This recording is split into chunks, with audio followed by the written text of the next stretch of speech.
Capítulo 4. Chicago, 1920. La Universidad de Chicago era un edificio bastante antiguo, recientemente renovado con construcciones más modernas, calles pavimentadas, jardines, cercas que los separaban de las calles públicas de la ciudad e infraestructura eléctrica. A pesar de todas estas mejoras, la antigua arquitectura de piedra aún se alzaba majestuosa sobre sus terrenos. Tras regresar de la guerra, Indiana pasó exactamente un año estudiando allí, pagando sus préstamos con un trabajo en un set de rodaje. Ahora estaba de vuelta, con otro cheque del banco en la mano, un bebé extraterrestre en la otra y una cartera vacía, sentado en la oficina de pagos, atrayendo las miradas de otros estudiantes que esperaban con él. Salió disparado en cuanto llamaron a su número, entrando en una oficina cerrada atendida por un empleado. Hola, soy Henry Walton Jones. Tengo un cheque para pagar mis matrículas del año, empezó Indiana, pero la mujer al otro lado del escritorio gritó. ¿Qué es eso? Señaló Ana mientras se tambaleaba hacia atrás, su silla raspando el suelo al hacerlo. Guga. Respondió Ana, chupando su propio casco mientras la miraba fijamente. Soltando un suspiro de exasperación, agitó el billete frente a su cara. Henry Walton Jones. Licenciado en arqueología. Matrícula del año. Por favor. La boca del contable se cerró, se abrió y luego se volvió a cerrar. Indiana puso los ojos en blanco, se acercó y le ofreció a Ana. ¿Ves? Se llama Ana. Es una bebé, la estoy cuidando. Es un poco rara, pero no hay nada que temer. Ahora, anota el pago en tu libro de cuentas, por favor. Bugagaba. Balbuceó Ana mientras movía sus cascos hacia la mujer. Al levantarse y ajustarse las gafas, la contable parpadeó un par de veces. Su rostro pasó de la sorpresa a una mueca de disgusto al tomar el cheque de Indiana y su bolígrafo. Observando al animal que tenía en sus manos, hojeó su libro de contabilidad hasta encontrar la página correcta. Tras varias miradas más a Indiana, negó con la cabeza mientras garabateaba en las páginas y cerró el libro, dejando el bolígrafo de nuevo en el escritorio poco después. Gracias, Indiana giró sobre sus talones hacia la puerta, colocando a Ana cerca de su pecho mientras caminaba de regreso hacia la puerta. Al salir de nuevo al pasillo principal, Indiana se ajustó el sombrero mientras caminaba con determinación hacia las áreas de profesores de la universidad. Subiendo 2 tramos de escaleras y adentrándose en un pasillo largo y oscuro, finalmente pasó junto a un cartel sobre un arco que decía Oficina de Antigüedades de la Universidad de Chicago. Camina como si supieras lo que haces, se susurró Indiana mientras las cabezas se giraban y lo seguían por el pasillo. Con una sonrisa, saludó a la secretaria de la recepción del departamento al acercarse. Hola. ¿Está el Dr. Brody? Soy Indiana Jones. Los ojos de la secretaria se dirigieron instantáneamente a Ana, que estaba ocupada chupando la mano derecha de Indiana. Siguiendo su mirada, Indiana fingió una risita casual. Ah, ¿sí? Ella. Es solo algo que traje de un viaje a Panamá. ¿Está? Parpadeando, la secretaria finalmente desvió la mirada y murmuró algo para sí misma. Tomó un sorbo de té para ganar tiempo y finalmente se alisó el cabello mientras asentía nerviosamente. Ese sí. Creo que llegó hace unos minutos, gracias. Indiana hizo una ligera reverencia mientras se apresuraba por el pasillo que conducía a la oficina de Brody. Cambió de postura Ana en brazos, manteniendo la mano derecha libre mientras se acercaba a una puerta a mitad del pasillo. Marcus Brody, jefe de adquisiciones. Sus nudillos golpearon la puerta mientras sujetaba a Ana sobre su hombro. Marcus. Soy Jones. Regresé de Panamá. Hubo una breve pausa mientras se alejaba de la puerta. Sin embargo, al poco rato, el pomo giró y la puerta se abrió, revelando a un hombre de mediana edad con traje gris, pajarita roja, camiseta blanca y cabello negro, fino y peinado hacia la derecha. Al ver a Indiana, su rostro se iluminó. Dios mío, Indy. Pensé que te habías muerto ahí abajo. No sé qué le habría dicho a tu padre. Casi muero, señor. Brody, dijo Indiana respetuosamente. Tuve malaria. Pasé una semana en un hospital de la misión en coma. Los ojos de Marcus se dirigieron a Ana, que descansaba entre los brazos de Indiana, y movió un dedo hacia ella antes de que Indiana terminara su frase. ¿Qué es esa, extraña criatura? Indiana rió nerviosamente, ajustándose el sombrero. Es por eso que quería verte justo después de regresar. ¿Puedo pasar? Ana miró de reojo a Marcus, retorciéndose entre las manos de Indy para observarlo mejor. Finalmente, volvió a mirar a Indiana, quien simplemente le dedicó una mueca nerviosa mientras Marcus le cedía el paso para entrar en su oficina. La oficina de Brody no tenía nada de especial. Una estantería ocupaba toda una pared, con algunos cuadros y fotografías en la pared opuesta. Indiana vio una foto de su padre, John Sr. y de él mismo de niño colgada en la pared de Marcus. Había un escritorio lleno de papeles, una máquina de escribir, un tintero y una taza de té aún humeante. Detrás del escritorio había una ventana que daba al campo de atletismo de la universidad. Marcus cerró la puerta detrás de él con un clic, mirando a Ana mientras se daba la vuelta. ¿Es eso algo que encontraste en Panamá? Indiana asintió mientras se recostaba en el escritorio de Marcus. Sí. Cuando llegué a Panamá, hice más que solo investigar. Encontré indicaciones precisas para llegar al lugar donde descansa el reloj. La brújula. Una brújula mecánica, Indy. No es un reloj, dijo Marcus frunciendo el ceño mientras le hacía un gesto a Indiana para que se sentara y se dirigía a su lado del escritorio. Empujando la silla hacia atrás con el pie, Indiana se deslizó en el asiento mientras Marcus se sentaba. Continuó. Sí, da igual. Compás. Había unos gánsteres, Marcus. Iban a por ella, y yo tenía que ir a buscarla primero. Estaba hecha de oro macizo, debía de valer miles. Sin mencionar la importancia arqueológica si una civilización tan antigua tuviera algo tan avanzado mecánicamente, recordó Marcus, tomando un sorbo de té. Sí, claro, dijo Indiana con un encogimiento de hombros. Estuve una semana vagando por la selva. Por fin encontré el lugar. Entré, me hernié la espalda, y cuando llegué a la antesala donde estaba el clérigo, Compás, levantó un poco a Ana. Estaba allí. Tirada en el suelo, llorando como si no hubiera un mañana. Y deberías oírla llorar, Marcus. Exactamente como un bebé humano. Es salvaje. No pude ver a su madre, ni nidos, ni nada, así que me la llevé, junto con la brújula. Me interceptaron los gánsteres de antes, y tuve que tirar la brújula para escapar, pero robé su transporte al salir y escapé de la selva con vida. Esto es todo lo que tengo que mostrar. Marcus frunció el ceño y tamborileaba con los dedos en el borde del escritorio mientras Indiana hablaba. Finalmente, retiró las manos del escritorio, entrelazándolas mientras se reclinaba en la silla. ¡Qué interesante! No soy zoólogo, pero puedo afirmar con certeza que es una especie aún no descubierta. Un gulíbrado, con una gran proporción cerebro-cuerpo, alas vestigiales, ojos expresivos. Ana balbuceó, colocando su casco delantero en su boca mientras miraba a Marcus, moviendo las orejas de un lado a otro mientras los adultos hablaban. Todos los que me rodeaban cuando volví a Estados Unidos decían que tenía que ser inteligente. ¿Cómo, inteligente humana? Indiana le apartó el pelo a Ana. ¿Conoces a alguien que pueda, ya sabes, estudiarla?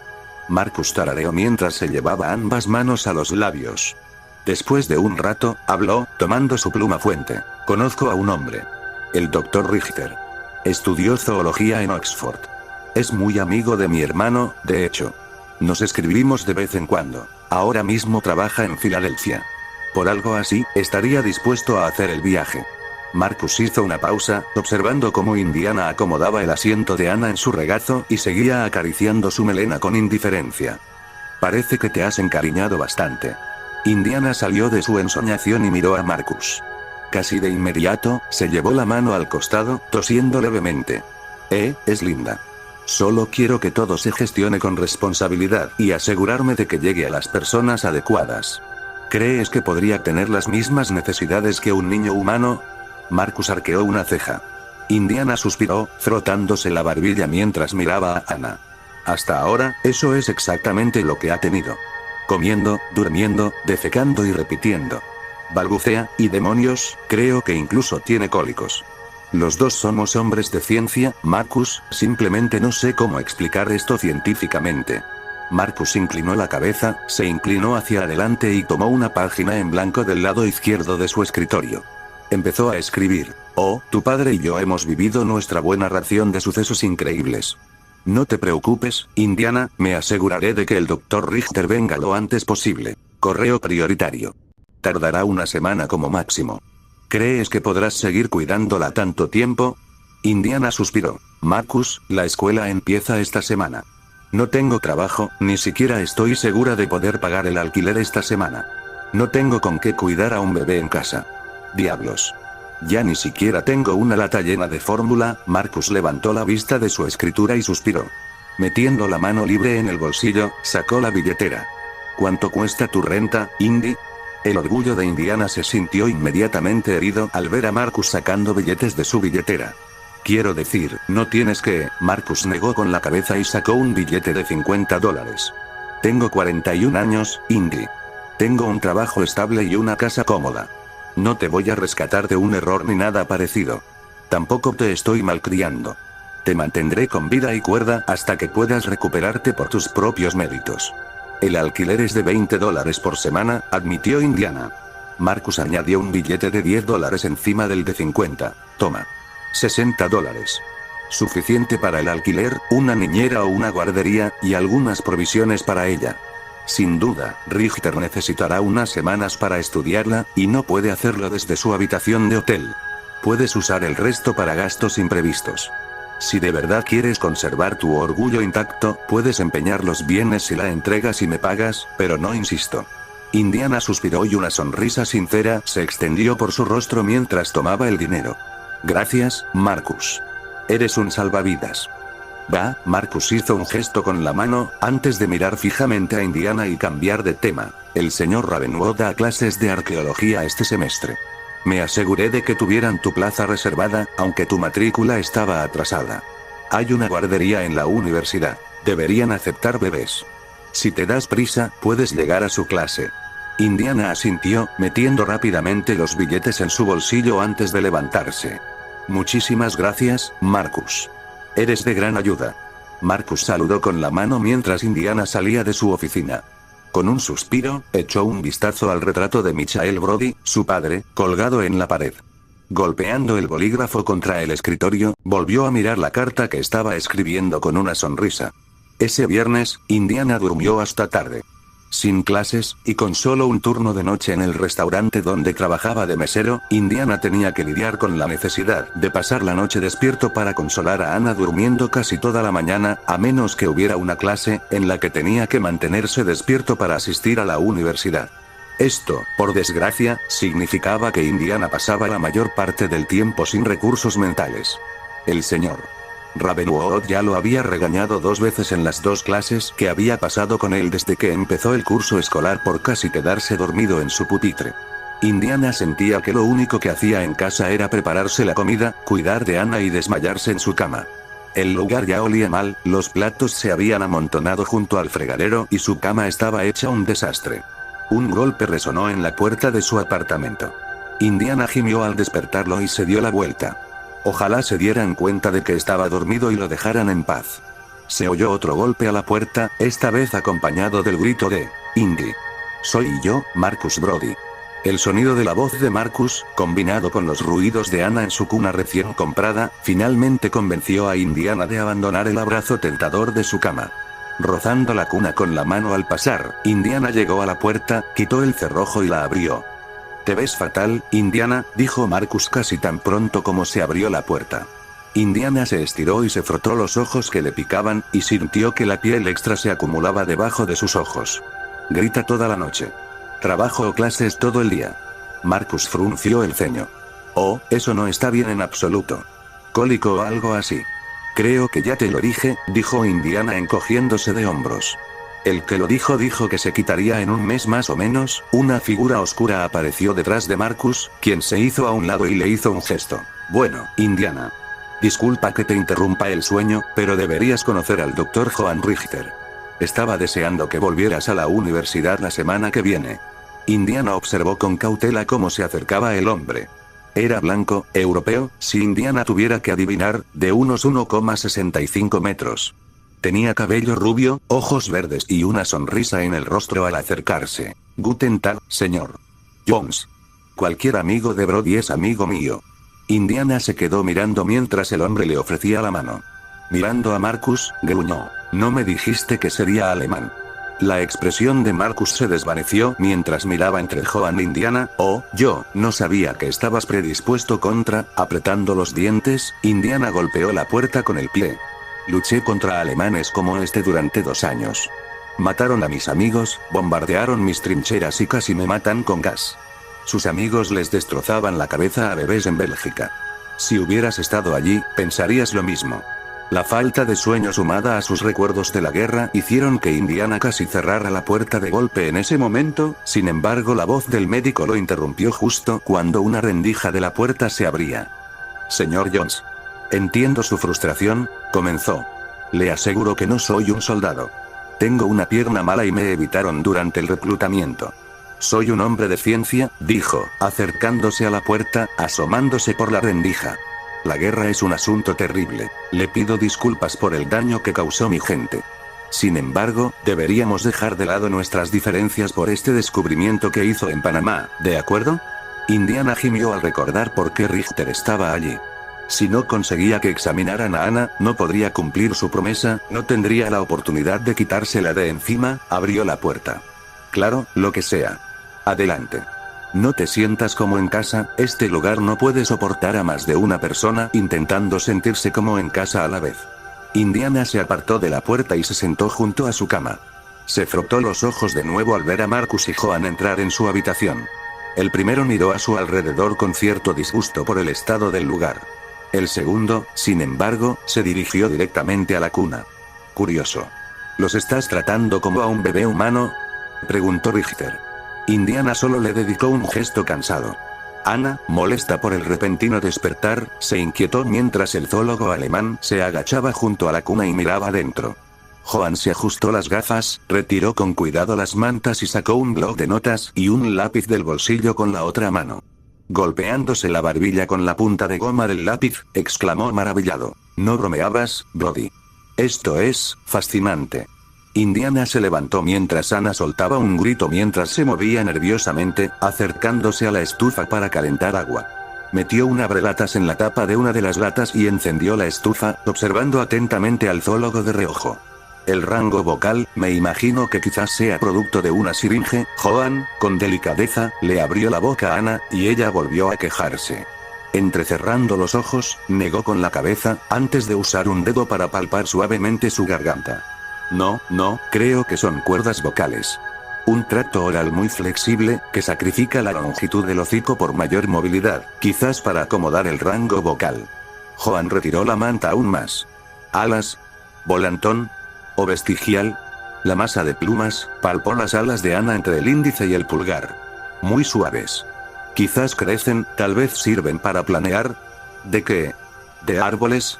No pueden ser árboles, no me imagino a esta criatura trepando con soltura, aunque tendría sentido en su entorno natural. Dijiste que se encontró en Panamá.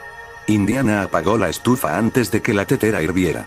Palpó el costado de la tetera con rápidos golpecitos con los nudillos y esperó a que se enfriara un poco mientras vertía más fórmula en un biberón recién limpiado. Ajá. Selva tropical. Quizás se supone que vive en acantilados. Aunque, por lo anchas que son sus pezuñas, Ana miró con curiosidad mientras Joan levantaba una de sus pezuñas delanteras, observando su ranilla. Es más apropiado para terrenos llanos que para acantilados rocosos. Me imagino que si se supone que es trepador, tendría pezuñas hendidas como las de una cabra. Estas planas no servirían para terrenos rocosos. No me imagino dónde más podrían usar alas. Joan se estremeció de asombro al levantar el dedo, y el casco de Ana lo siguió hacia arriba como si una fuerza invisible lo hubiera agarrado. A pesar de que los cascos de Ana eran, bueno, cascos, había agarrado el dedo que él había usado para examinarlo y se había aferrado a él, a pesar de no deformar su casco en lo más mínimo, aplicando succión alguna, el dedo de Joan casi parecía magnetizado a su extremidad. Fascinante, susurró. Con solo una pequeña cantidad de fuerza, apartó su dedo del agarre mágico del bebé y se puso de pie. Me encantaría estudiarla más. ¿Puedo llevarla a la universidad? No, respondió Indiana casi de inmediato. Joan y Marcus arquearon una ceja al ver al joven mientras tartamudeaba. Solo no. Yo también quiero ir. Oh, claro, rió Joan con nerviosismo, agachándose para sacar a la bebé de la cuna. Al instante, ella empezó a llorar. Indiana se acercó, extendiendo los brazos en un gesto que era mitad petición, mitad exigencia. Joan, luchando contra el cuadrúpedo que se retorcía, le entregó el animal con gusto. Ella se calmó mientras Indy la acunaba, y juntos se dirigieron a la puerta. El resto del día lo pasó en un laboratorio de la universidad, habilitado expresamente para el estudio. Joan tomó todo tipo de medidas, como la longitud del pelaje, la toma de muestras, la frecuencia cardíaca y la palpación de varias partes del cuerpo, para obtener una idea general de la musculatura. También la identificó con certeza como una hembra de mamífero, aunque Indy podría habérselo dicho él mismo. Indiana retrocedió, observando cómo el alemán pinchaba y empujaba con cuidado a su pupila. Una o dos veces, el científico murmuró algo sorprendido, recitando alguna jerga técnica en voz baja. La fascinación del zoólogo parecía no tener límites, satisfaciéndose con garabateando notas frenéticamente mientras Indiana llevaba a Anna a comer y cambiarla.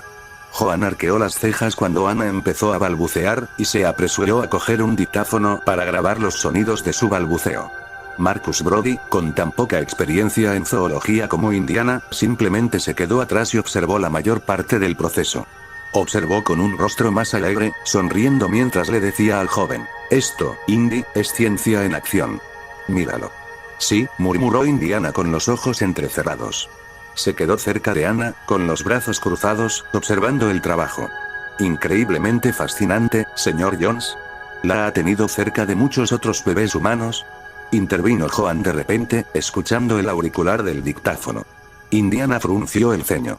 Había estado cerca de otros bebés en la guardería. «¿Por qué preguntas?». Su balbuceo, me pregunto si es resultado de una imitación o de algún intento real de desarrollo del lenguaje, reflexionó Joan, deteniendo el dictáfono y volviendo a colocar el cartucho de cera en su interior. Justo a tiempo, Anna empezó a decir más disparates, mientras intentaba con todas sus fuerzas tragarse el casco. Esta acción animó a Joan a cargar otro cilindro y comenzar otra grabación de su voz. «No puede estar sugiriendo, doctor», Marcus Brody frunció el ceño mientras tartamudeaba. «¿Desarrollo del lenguaje? Me gustaría examinar el cerebro para compararlo con el de un humano, pero una cirugía así probablemente mataría al sujeto». «No lo recomendaría hasta tener más de un espécimen», respondió, levantando suavemente uno de los labios de Anna para examinar sus encías. «Rosa claro. Parece sano». «¿Saludable en relación con qué, señor?», preguntó Indiana con una voz más aguda de lo que pretendía. Al doctor no pareció importarle. Señaló: «Parece ser similar al Equus caballus. El caballo común. Es lo más parecido que se me ocurre. La similitud en la apariencia parece ser el punto donde termina la familiaridad, curiosamente». Anna volvió a balbucear, con el estómago gruñendo mientras digería su última comida.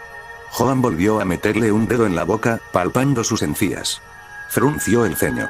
«Eso no parece la boca de un caballo», dijo, manteniendo el dedo dentro de su boca incluso cuando ella intentaba escupirlo.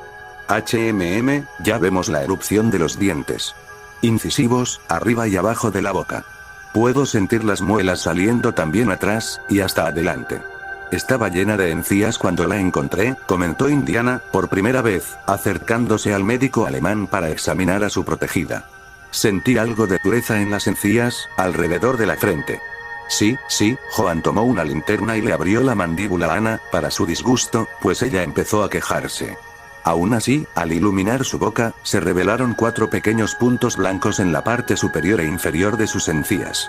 Asintiendo, dijo: «¿Ves?». «Sí. Ya veo. ¿Por qué es tan raro?», preguntó Indiana, moviéndose mientras Marcus se unía para mirarle la boca. «Supongo que solo es extraño al compararla con taxonomías similares», murmuró Joan, retirando finalmente los dedos de su boca. Ella empezó a chillar. Alzando la voz para gritar por encima de sus gritos, continuó: «Tendré que analizar el crecimiento de sus dientes con mucho cuidado. Tiene una estructura dental muy poco común. Parece muy poco preparada para pastar». Indiana se inclinó para agarrar a su angustiada presa, dándole unas palmaditas suaves en la espalda para calmarla mientras la sostenía contra su hombro. Mirando a su alrededor, al doctor, preguntó: «¿Son los dientes lo que realmente te desconcierta? ¿Y los malditos ojos? ¿Y la voz?». Joan Richter rió débilmente, levantando las palmas de las manos hacia el cielo en un encogimiento de hombros débil.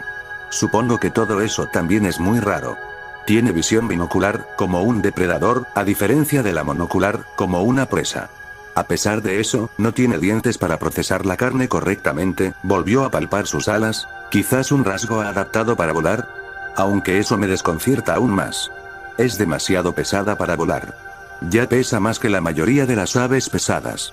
A menos que su cuerpo esté a punto de dejar de crecer y esté a punto de ganar mucha superficie. Elar parece no poder volar, se mordió el labio y negó con la cabeza.